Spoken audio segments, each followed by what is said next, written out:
You didn't decide to hide your feelings one day. Nobody sat you down and told you to suppress what you felt. It happened quietly, so quietly, that you never noticed it happening.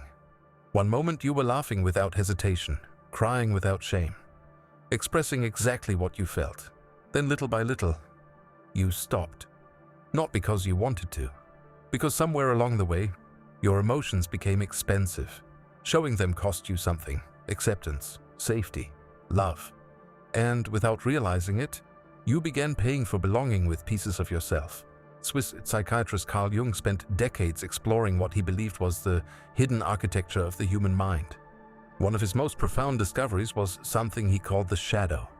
Not a monster hiding inside you, not evil, but the collection of thoughts, emotions, and parts of yourself you learned were unacceptable.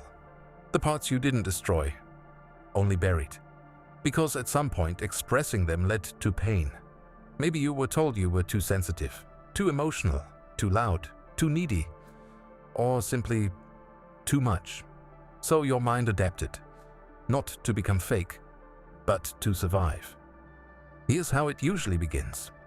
You cry, and someone tells you to stop. You share something deeply personal, and it's dismissed or used against you. You express anger, and suddenly the room feels unsafe. Your brain pays attention, not because it's weak, because its first job is survival. It quietly learns a rule. If showing this part of me causes pain, hide it. The next time that feeling appears, your brain doesn't ask permission. It simply pushes it away. Smile instead. Stay quiet. Pretend you're fine. After enough repetitions, pretending becomes automatic. Jung called this mask the persona, the version of yourself built for the outside world, the one that earns approval, avoids conflict, keeps everyone comfortable. At first, it's just something you wear, but eventually, you wear it so often that it starts feeling like your real face. Psychologist Donald Winnicott later described something similar as the false self, a personality shaped by what receives love, praise, or acceptance. Little by little, your real thoughts become quieter, your real emotions become harder to hear.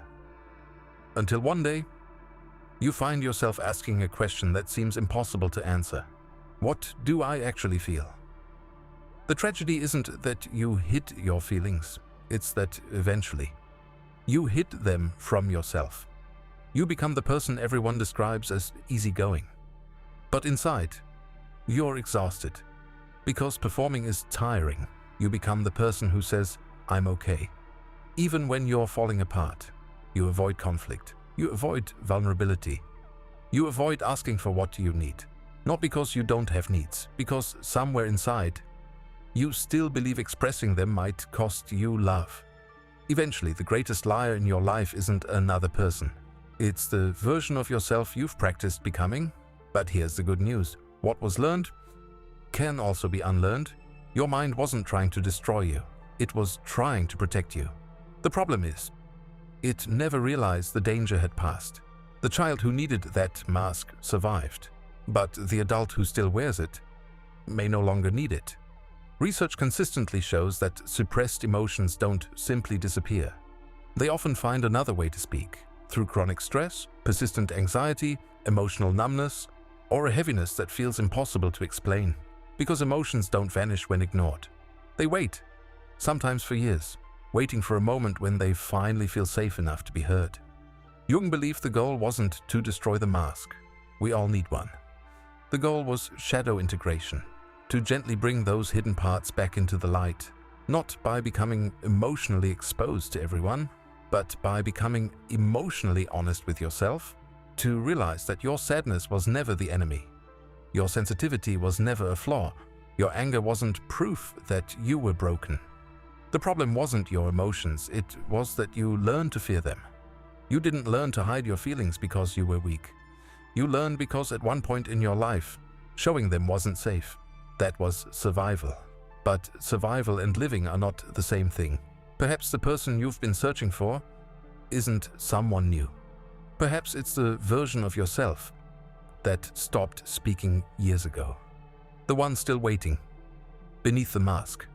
The first step isn't becoming someone else. It's giving yourself permission to feel what you've spent years trying not to feel. Because the moment you stop hiding from your emotions, you stop hiding from yourself. If this video gave words to something you've carried for years, share it with someone who might need to hear it. And subscribe to Mind Patterns, because the most important person you will ever understand is you.